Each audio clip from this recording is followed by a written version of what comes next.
Meanwhile, in a room off to the side of the main room, the guard lieutenant was watching over the older fox spirit as she seemed to be in the grips of a minor panic attack. No, this can't be right. This can't be true. I'm from this world. This world. I belong here, don't I? Maybe you should sit down, or, lay back or something. I can get you a pillow if you like, or... No, you cannot possibly understand. You cannot know what it is like to have everything you knew your whole life just pulled out from under you completely. Actually, I do. What do you mean? It was a while ago now. I was still just a kid, maybe 5 years old. There was an incident involving those other spirits. I don't know exactly what happened, but there was a big fire, and my parents got trapped inside. They never made it out, so yeah, don't tell me I don't know what it's like to have your whole world, whole life torn apart. I am sorry. I did not know. I could not have known. That almost makes it worse. You should know. You should know exactly what it did to me, how it made me feel. Pardon? I do not know what you are talking about. Narumi, was it? Narutan. What? That's what you used to call me, Chi-chan. You used to call me Narutan. We used to play together almost every day. That's how you should know. I was with you when the incident happened, and you don't even remember. The girl collapsed onto one knee, clutching her head. I remember. The village glowing orange. A girl younger, resembling you. Why could I not remember before this? Machiko. My head hurts. I remember seeing you cry. You screamed for your parents, and then you were calling out my name as I ran. I had to. The villagers, they wanted to catch us, all spirits. They didn't care that we had been playing by the river all day. I couldn't explain it. I had to run. I can't believe it. Narutan, I am so sorry.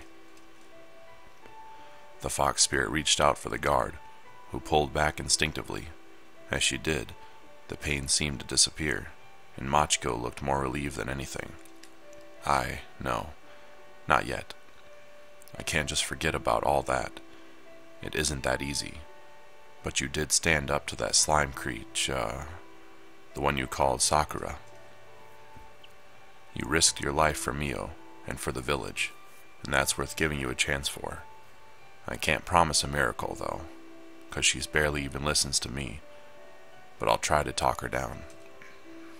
She really isn't the cold, heartless captain everyone thinks she is. Thank you. Thank you for giving us a chance, Narutan. I promise, Meiko and I will do our best. Perhaps you could tell me more about the incident. I'd rather not. It isn't a happy story, but if you do me a favor, I might be more willing to tell you more.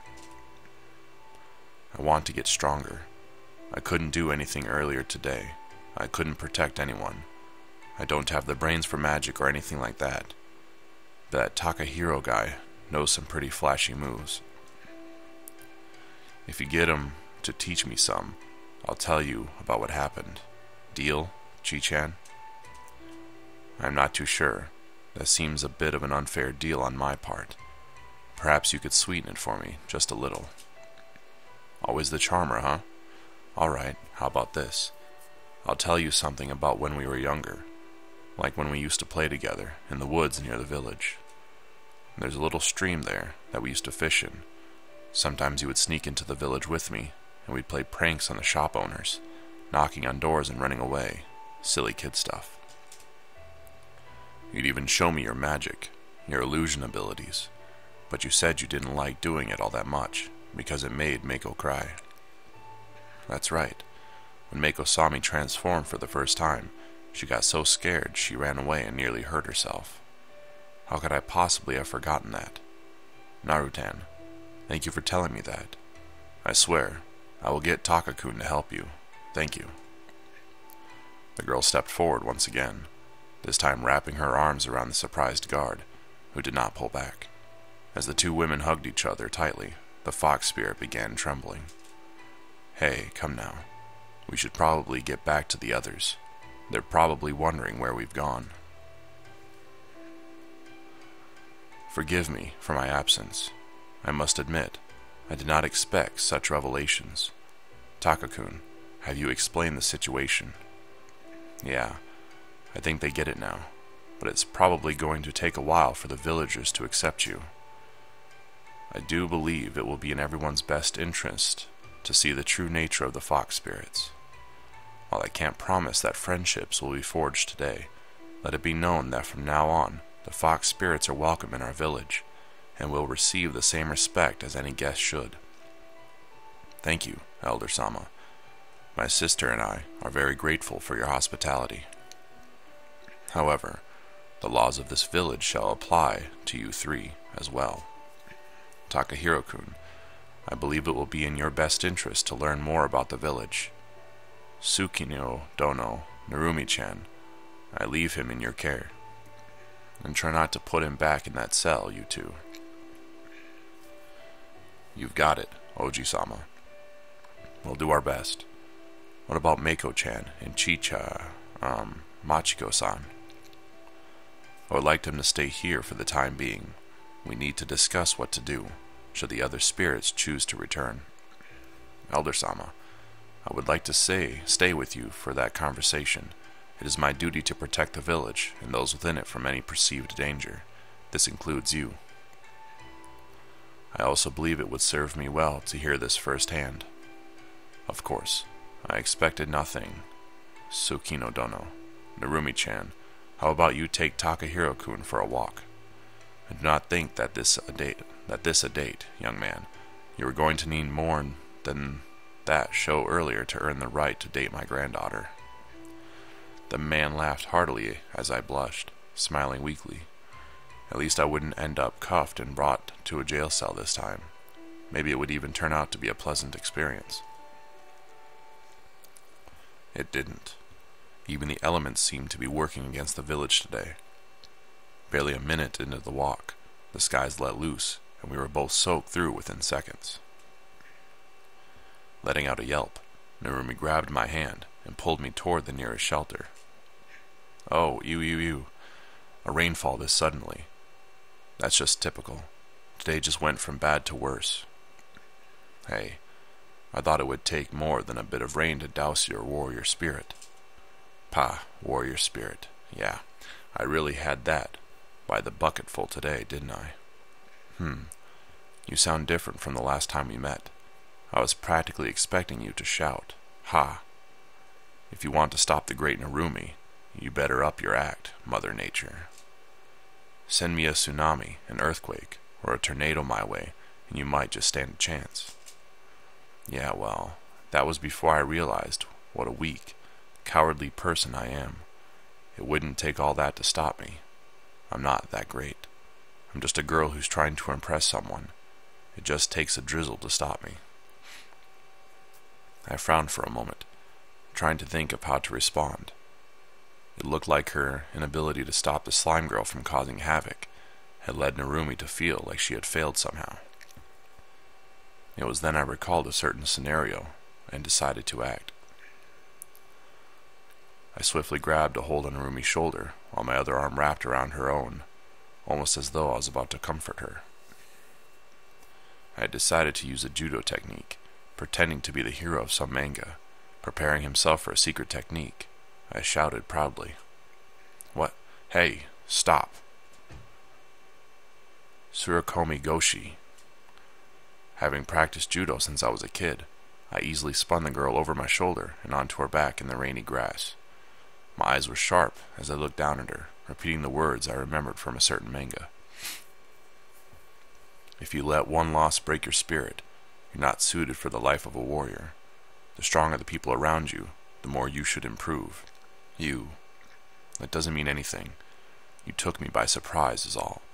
You looked like you were going to kiss me, and then you tossed me on my back. I wasn't planning to kiss you. Now I forgot my heroic speech. Get up and grab your weapon, Narumi. If words won't cheer you up, well, let's talk like warriors do, through battle. Wait here. The woman pushed herself upward and barged past me, stomping to a nearby building. Only now did I recognize it as the building I had been held in the day before. I waited under the wooden slats of the shelter as the rain continued. A few moments later, I heard a loud thud, and through the doors, Narumi burst. In her hands, she held a naginata, similar to the one she had used previously, but with a different blade. And the moment before her attack landed, I noticed that it wasn't nearly as sharp as it should have been.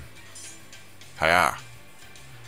It took everything I had to raise my arms in the time and grab a hold of the shaft of the weapon before the attack crushed my body. Pushing her weapon aside, I darted forward. Pushing my hand forcefully against her chest, I attempted to open her up for a second attack. That's it. You're not some of weak-willed girl who is going to lose her fighting spirit that easily. Shut up. You don't even know what's going on. I'm going to beat the snot out of you, and that will make me feel better. Didn't you forget one of the most important things in a fight? The woman gritted her teeth and lunged towards me again, a wild, angry strike that would have been ridiculously easy to dodge had she not been so fast. Even though I was faster, the whoosh that shot past me made it clear she was not pulling her punches. I don't care. It's not important. I couldn't do it. I got scared. I let everyone down. And that's why you failed as a warrior. I can read every emotion behind your attacks. You're angry at yourself for being unable to stop that spirit, right?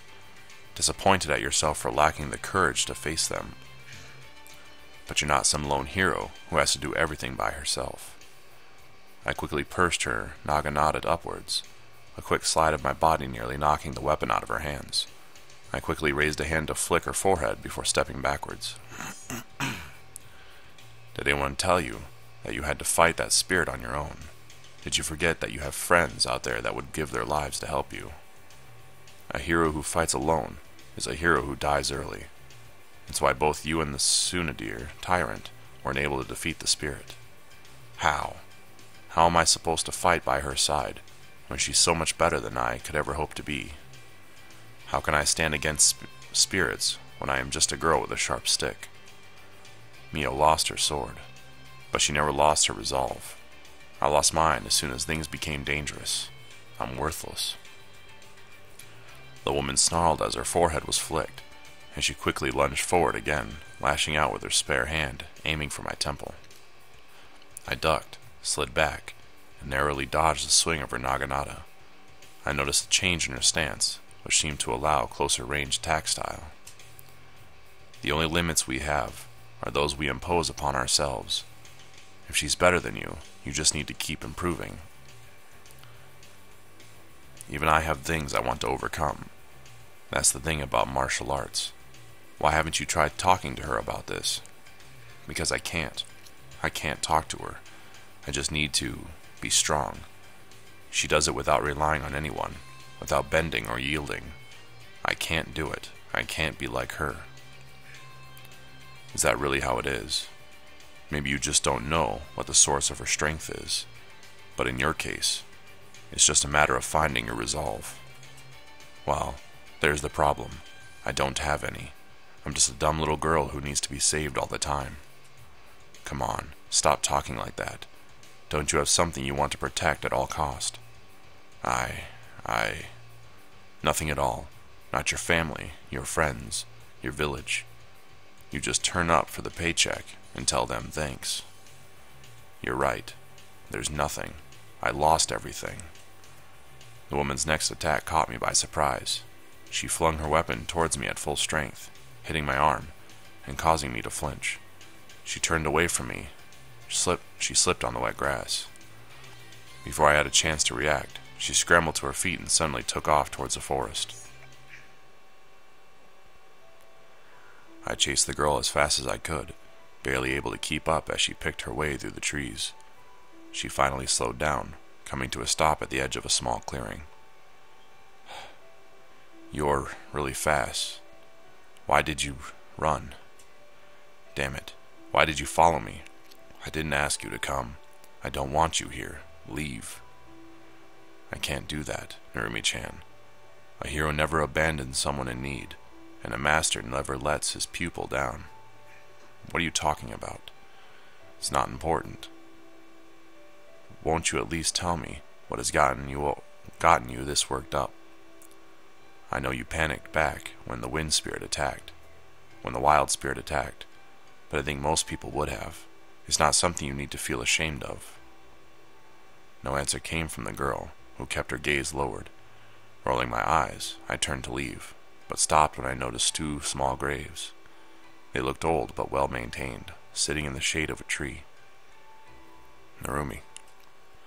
My parents lost their lives during a spirit attack. I was lucky enough to not to see it happen firsthand. But I'm all alone now. I lost my best friend too. When I saw Mio trapped, I got so scared that I was going to lose her too. I just kind of shut down. My mind went blank. I envy you, Takahiro. You're trapped in another world, and you might never see your family and friends again. But here you are, still so positive and eager to help everyone. How do you do it? Well, I do worry about whether I'll be able to return to my world or not. But I realize that just sitting around, sulking all day, won't get me anywhere. I'd rather spend my time helping everyone. But I don't think you lost everything that day. Mio-san is still here, right? So, maybe she can be the reason for you to get stronger. And what about the elder and the other villagers? Isn't their trust in you enough of a reason to fight? It's just so hard. I'm so weak. I can't fight, but you can. Will you help me? I need to get better, and your skills are incredible. If I get strong enough, maybe I can finally protect those I care about. Mio-san, Chi-chan, the village. Well, I'm going to be stuck here for a while anyway, so I wouldn't mind helping you out, but if you had kept your emotions in check during our fight, I would have been seeing stars by now. But who's Chi-chan? You're not talking about the elder, are you? Oops, I wasn't supposed to say that. Can I trust you, Takahiro-kun? Of course, my lips are sealed. Chi-chan is Machiko. Oh, you already gave her a nickname. It's a little complicated. We were friends when we were kids. She was the friend I lost after the incident. The villagers went on a witch hunt and got rid of all the spirits, banishing them to the forest. I haven't spoke to her since, that is, until today. I doubt Machiko-san has changed much from how you remember her. Well, aside from the fact that she might not have been such a tease. Nope. She was actually a tease back then, too. Only not so, intense. She used to play fun little pranks, like hiding a bucket of water on a door, or hiding a frog in someone's boot. It was so much fun. I genuinely hope the next generation of children in this village won't take after the two of you. Bah, you're no fun. It's only a bit of harmless silliness. We made sure no one ever got hurt. We even rescued the frogs. It's just a shame it all ended so quickly. Why don't you try to reconnect with her now that she's allowed back into the village? I'd like to. We had a lot of fun when we were playing, but something seemed weird when I spoke to her earlier. She didn't seem to remember anything, and it looked like it hurt when she tried to. It's probably nothing, but you never know. Maybe something happened to her after she ran away. In any case, I think we should return to the village. This rain...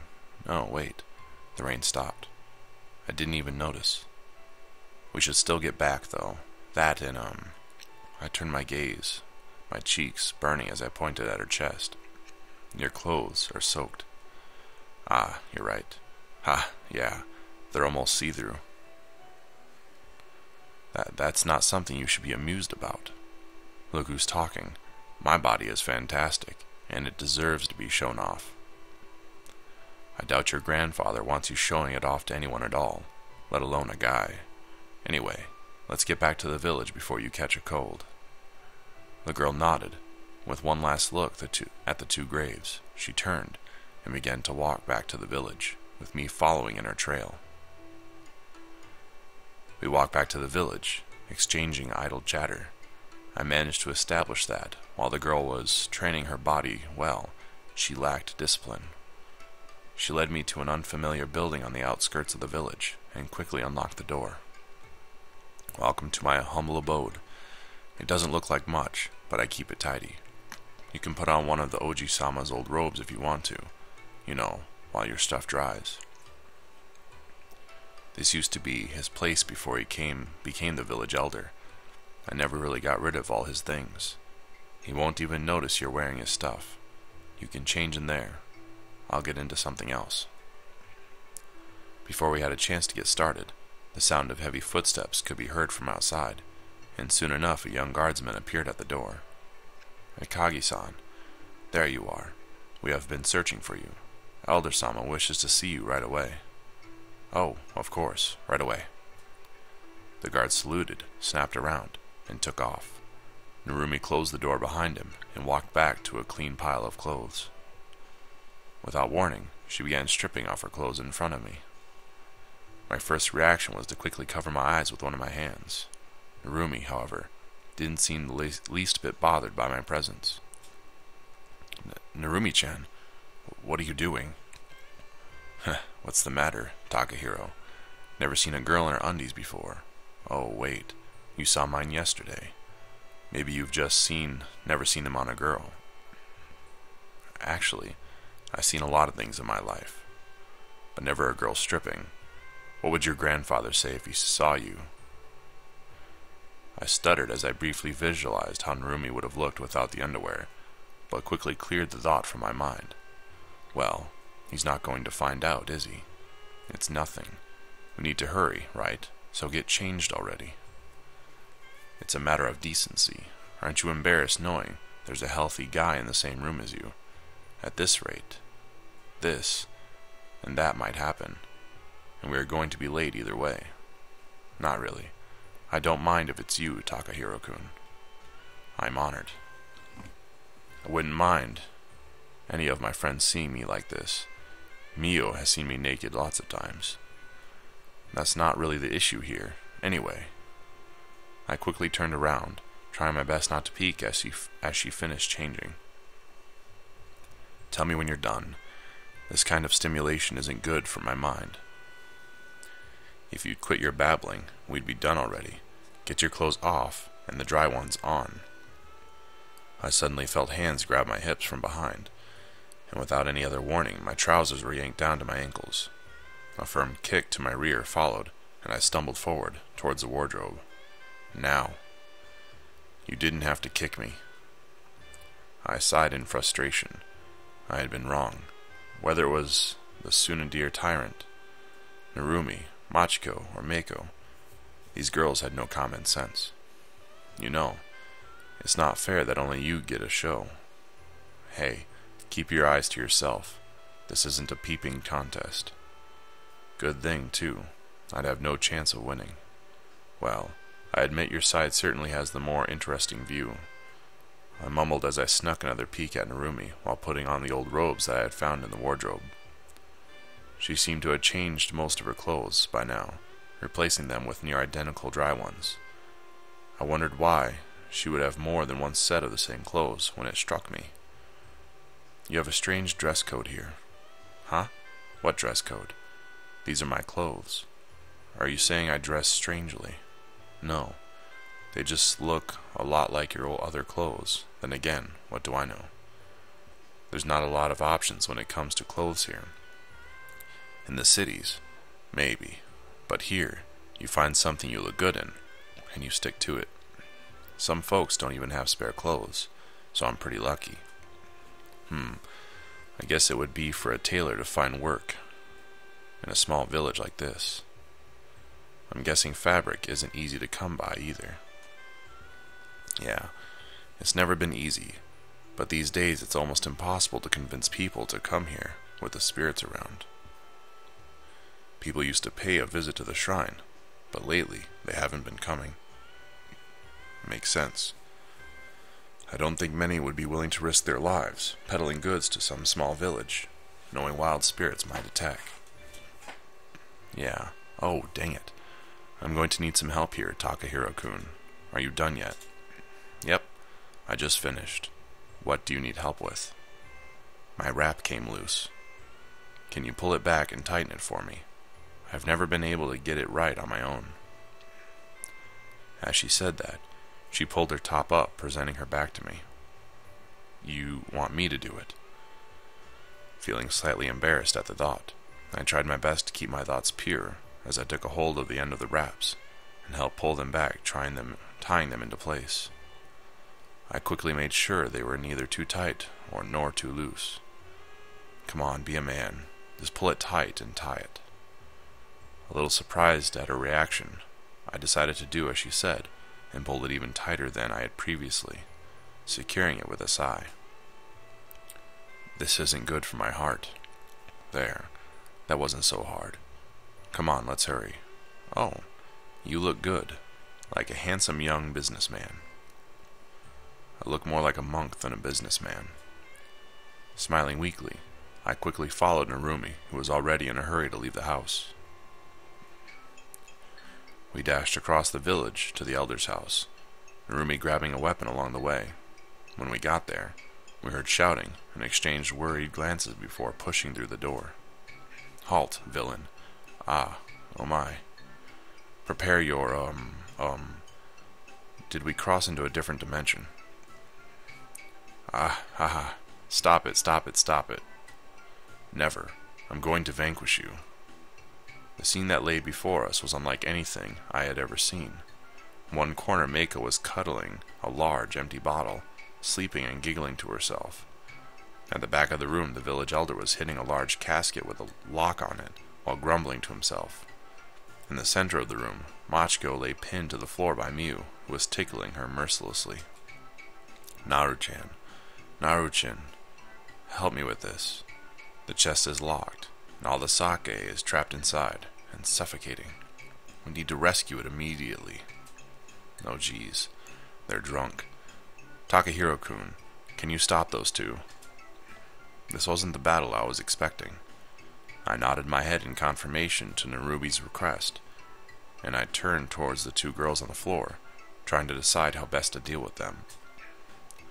With both of them drunk, it would probably have been easy enough to get Mio to release Machiko, but before I had a chance to intervene, the two girls roughhousing on the floor caused them to bump into the table, knocking over a bottle of sake onto both of them. Ah, I'm all wet now. You spilled the sake. Ah, stupid. The girl pushed herself upright, flailing like a spoiled child before turning tail and running through the door. Good grief. Who knows what she might do? Naru-chan, please go get her. In this state, she'd only make stupid advances at me. Right.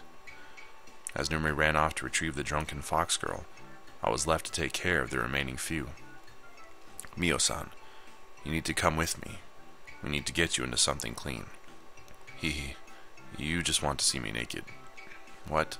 No, I'm not a pervert. Why does everyone seem to think that? I mean, I do want to see boobs, but I have my honor, damn it. Hee, nope.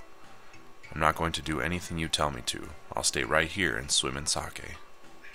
I sighed and looked down at the woman who was indeed trying to swim in the tiny puddle of sake on the floor. Taking a deep breath, I prepared myself. Soon, dear chief. Enemies have been sighted near the hot springs. Their numbers are about to overwhelm us. We need reinforcements right away. I came up with the bluff on the spot, hoping it would get Mio out of the room. What? We have to vanquish them at once. Come on, private pervert, to the hot springs. What aren't we supposed to defend? Before I had time to finish my sentence, Mio had dragged me to the entrance of the building by the collar of my robe. No, attack, attack. Get to the hot springs and attack. I'll be there soon. And with that, she shoved me through the door with a hefty kick, the door slamming shut behind me. My hearing wasn't perfect, but I could have sworn I heard a yelp and a tumble following Mio's departure. A large open area lay ahead of me, closed off by a tall bamboo fence. There was also a small area off to the side for more delicate washing. Sighing to myself, I began to tidy up the place a little, removing sharp objects and small obstacles that the drunken woman might injure herself with, and waited. 5 minutes went by before I heard the door open and close, followed by the gentle slosh of someone stepping into the water of the hot spring. Ah, the water's great. Hurry up and get in. Whatever happened to attack? I turned around, expecting her to be standing in the water with her clothes on. However, the sight that awaited me was far from what I would have expected from the Sundir tyrant. There was no katana slicing through the air, or any harsh words being shouted. Instead, an attractive-looking girl wearing a simple towel had decided to take a seat in the hot water. Mio-san. Whether it was the result of the drinking or not, the warm smile she showed me caused me to pause. Care to join me? I don't think. Get in the water. Yes, ma'am.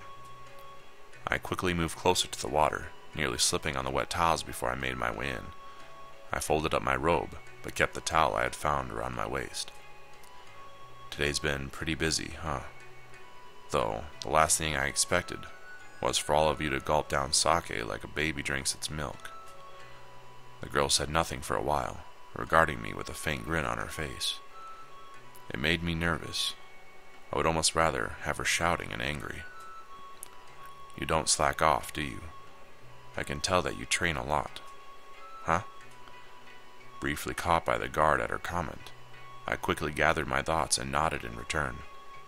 Well, I practice judo, so it's natural for me to train my body a lot.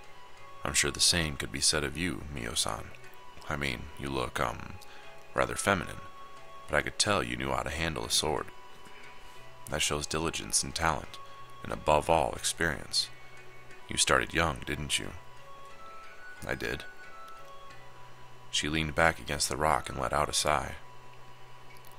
It took me a long time to become competent with a blade. Days and nights of endless training, regardless of wind and weather, all in order to toughen myself up, to make myself strong enough. It is horrible, knowing nothing of your early life. I just turned up here in rags. The guards found me out in the woods one day, while on patrol, starving and dirty. The previous village elder took pity on me and took me in. Everything went well for a while.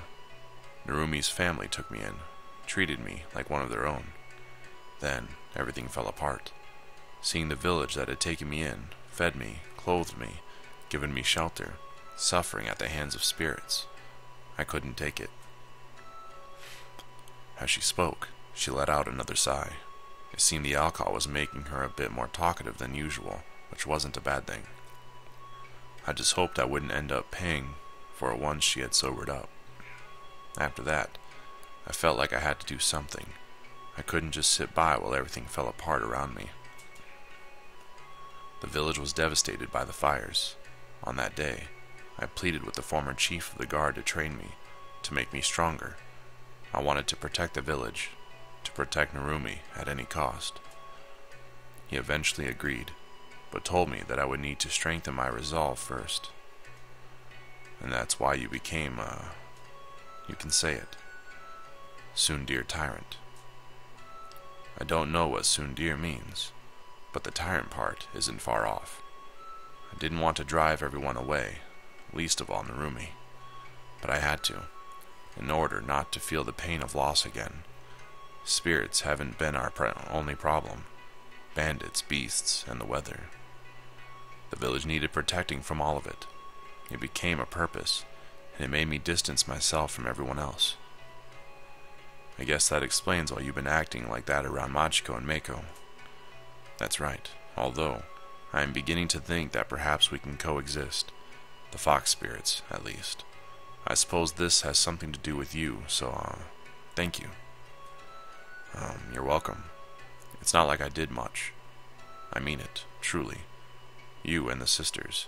You may have saved me a life of living in fear, perhaps even prevented my death. I think you better tell them that. You're right, especially considering what comes next. Huh? What do you mean?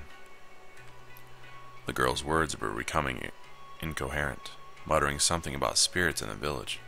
It seemed like fatigue was finally taking its toll. Well, the other spirits probably won't be leaving the village alone anytime soon. We're going to have to figure out how to stop them. But asking Mako-chan and Machiko-san to help us is like asking you to turn on Narumi-chan. Ha, turn on. The girl giggled at this for quite some time, so I let out a sigh and coughed politely. What I meant was, they'll have to fight against their own kind at some point. I mean, why would they want to help you guys out in the first place?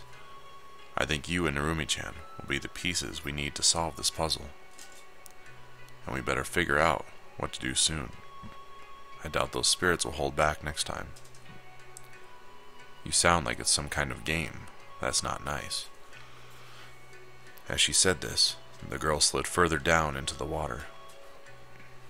It's a bit easier to think of it like that. The moment they get ahead of us, it's game over. If you and Narumi-chan fix things between the villagers and the sisters, things might work out. You'll have to get as close to them as possible. But I don't like girls like that. The girl became incredibly flustered by my comment, having misunderstood what I had said. Before I could explain, she slumped over, her cheeks a deep crimson red. As I tried to move closer, it became clear that she had passed out. The heat had probably gotten to her. Just my luck. She had to pass out wearing nothing but a towel. I swear, someone up there is testing my patience with all these temptations. Sighing in annoyance, I carefully wrapped my arms around the girl and pulled her out of the water. Realizing that leaving Mio here would probably be a bad idea, I thought about what to do when Narumi came barging in.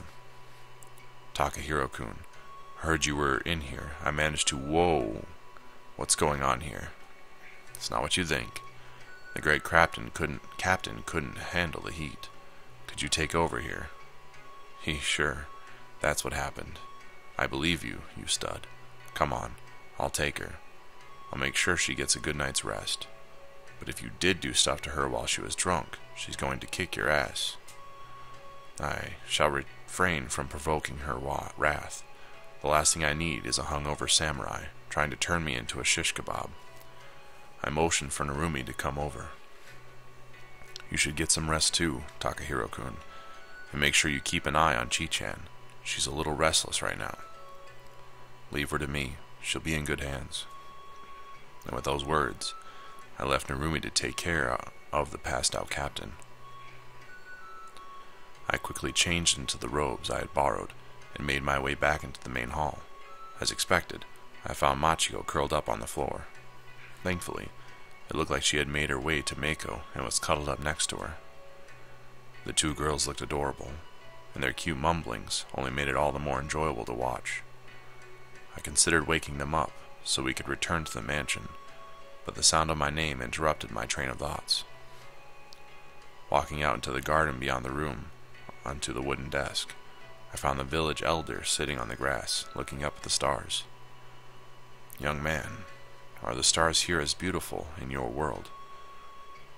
I walked over to him and lay down flat against the grass, finally allowing myself a rest. I looked up at the night sky and smiled. You know, I never really got a good look at them. I'm always busy with this or that. I yawned loudly and felt my eyelids getting heavy as I wiggled around a bit in an effort to get comfortable. Perhaps you should. If you get back, that is.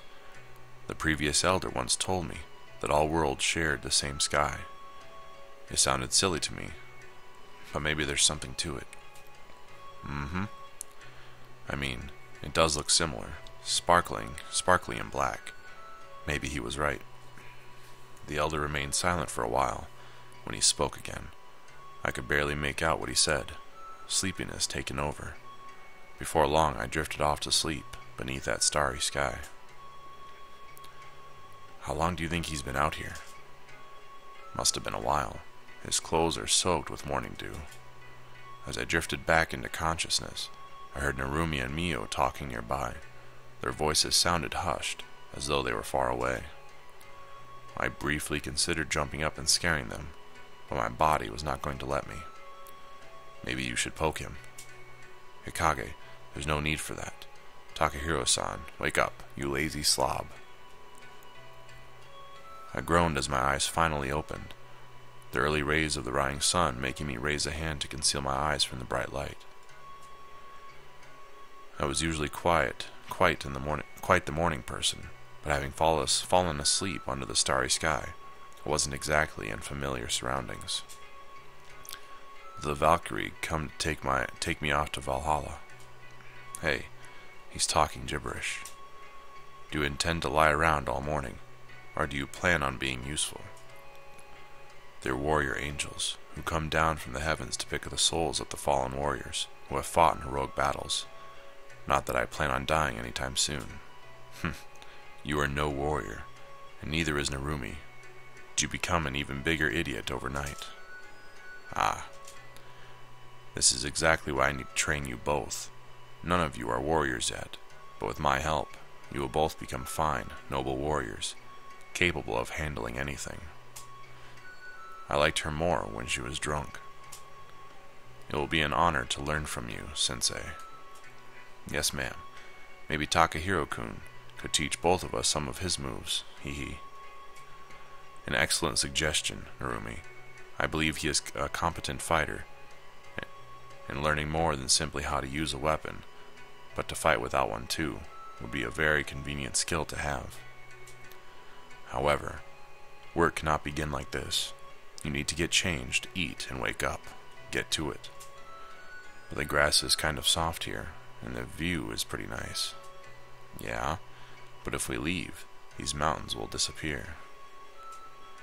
That's a convincing argument, Narumi-chan, but I wonder, which mountain would be the most difficult to climb? Mount Mio or Mount Narumi? Enough of this idiotic banter, you bumbling buffoon of a boy. Mio-sensei, can I ask you something? What is it? We've been overwhelmed by the power of your Sun. Could you please bless us with your deer once in a while? You'd like that too, wouldn't you, Narumi-chan? You might need to explain that. I don't really know what that means. Sorry, Takahiro-kun. Never mind. Don't worry about it. I'm just saying, she should be less of a meanie pants and show us a bit of love and affection. What happened to motivating your troops? Meanie pants. Will you stop making such ridiculous comments? I had to slap some respect into you. Angry Mio. I kind of missed the Mio I saw in the hot springs yesterday. That was something completely unrelated. You don't know what you're talking about. Stop saying such embarrassing things, jeez. A personality disorder. What? As if one was bad enough. You're saying we've got two Mios wandering around.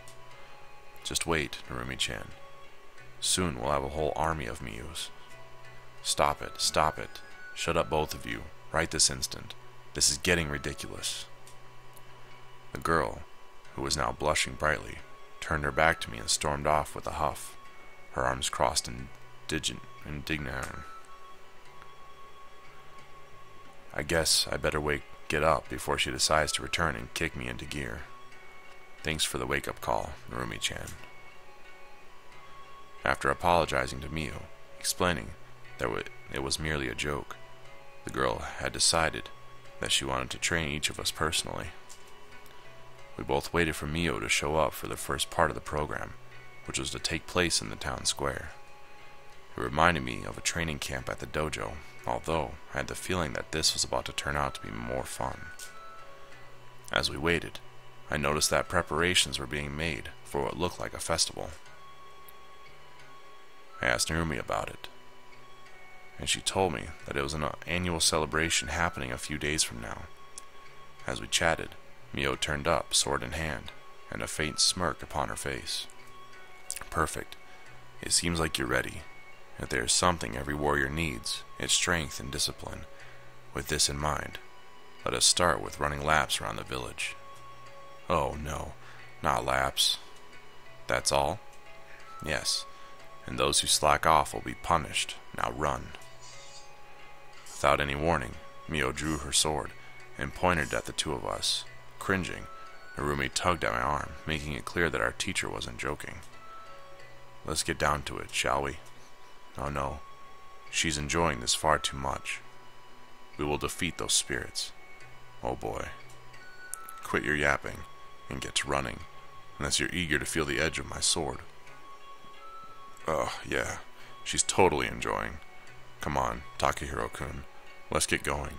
She's not going to be reasoned with like this. She's a freaking drill sergeant." As I started to run alongside Narumi, I decided to finally take the exercise seriously. All things considered, I was surprised at the pace Narumi was running at. Even though I felt like I could brag a bit about my own physical strength, her stamina was clearly superior to mine. After several hours of running, I found myself on my back. My breathing was ragged and heavy, while Narumi was still standing upright, although visibly exhausted, judging from her panting. Mio had also been keeping up with us, and while she was panting too, she still looked fit to fight and ready to go. Do you do this every day?" "Not every day, no. Otherwise, we would not get no patrolling done. But I cannot fault you for your spirit. You both did well. That was harder than anything we've done before. I wouldn't be surprised if Mio-san ends up being the final boss someday. Your strength and stamina are clearly beyond human capabilities. Clearly, maybe she's some kind of spirit, here to be mean to us on a superhuman level. Narumi, how would you like to run 10 more laps around the village?" "Ah, no. I'm sorry, great Miu. Please forgive me. I was just kidding."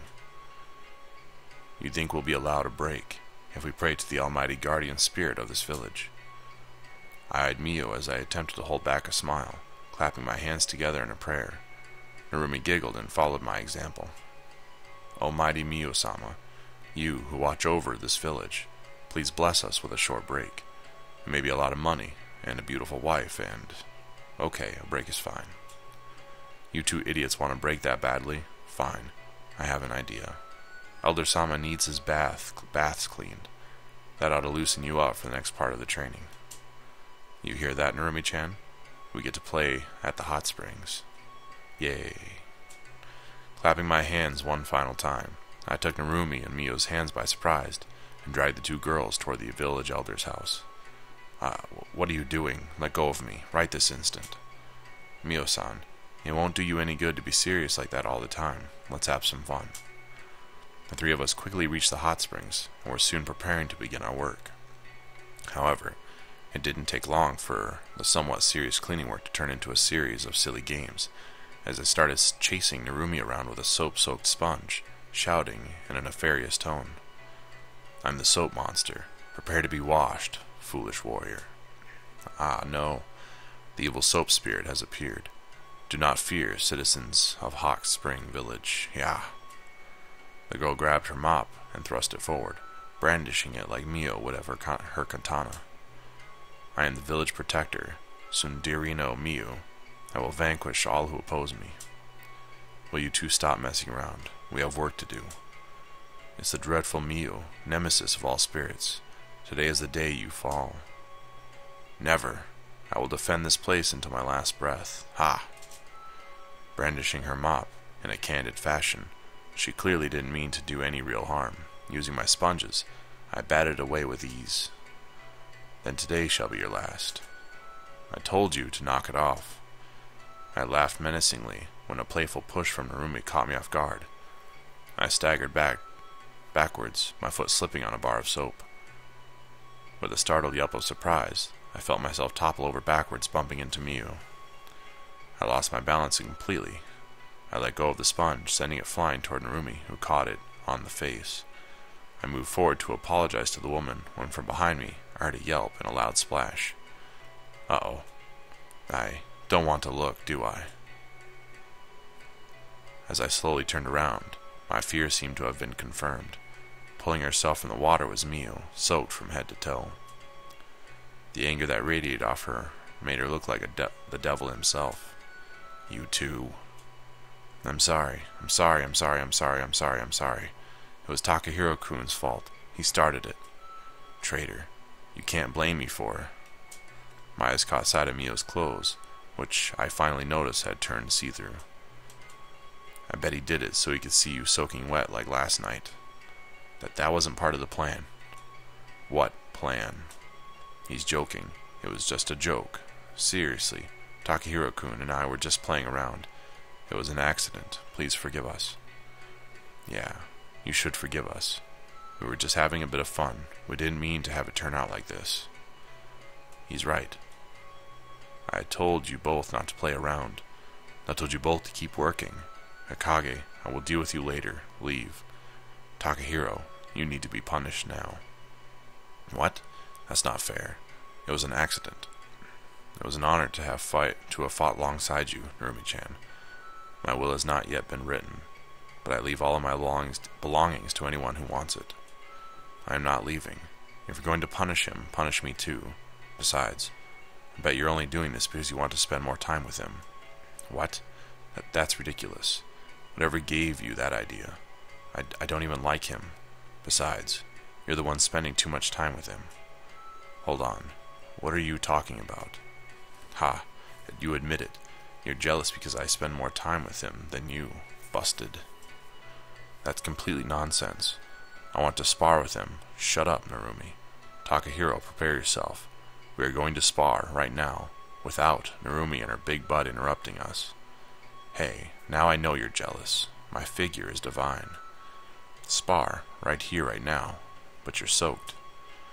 A warrior should not worry about such things. Battles can be fought in the lashing rain or beneath the burning sun, but they must be fought. She just wants to show off her goods. I'm going to regret this. I sighed deeply as I took on a combative stance, certain that someone was going to end up going wrong. Soaked as she was, fighting against me, someone who uses grapples and throws, she was practically asking for trouble. This is a perfect opportunity.